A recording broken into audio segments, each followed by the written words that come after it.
In today's video, I'm going to teach you how to edit Shopify footer. The footer is the strip at the bottom of your online store that appears on every page. It's where customers expect to find essential information like policies, contact details, and helpful links.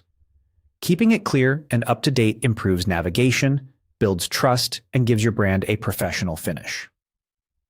Start in your Shopify admin and open Online Store from the sidebar. This takes you to the Themes area, where all visual changes are managed. From here, open your theme editor by selecting Edit Theme or the Customize option for the theme you want to work on. If your store is live, it's a good practice to make changes on a duplicate or draft theme first so you can preview safely. If you're comfortable, you can work on your active theme. Inside the theme editor, look to the left-hand panel where your sections are listed. Scroll down and select Footer. The preview on the right will jump to the bottom of the page so you can see updates in real time as you make them. Now, edit the text. Depending on your theme, you'll see fields for headings, rich text blocks, menus, or newsletter copy. Click into the text areas and type your updates, such as a concise about note, store hours, or a short tagline.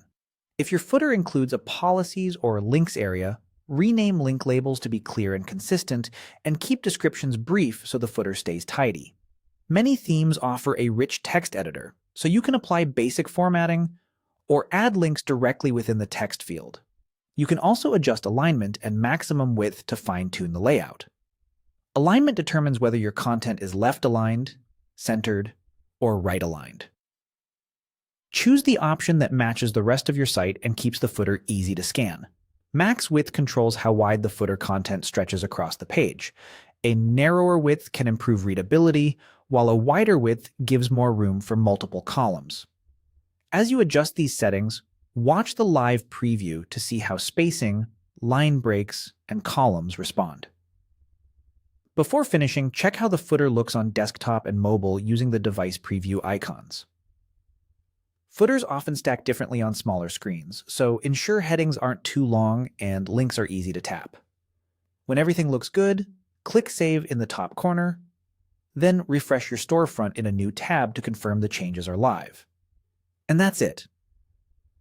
By opening Online Store, entering the theme editor, selecting footer, updating your text, and dialing in alignment and width, you've created a footer that's clean, helpful, and on brand.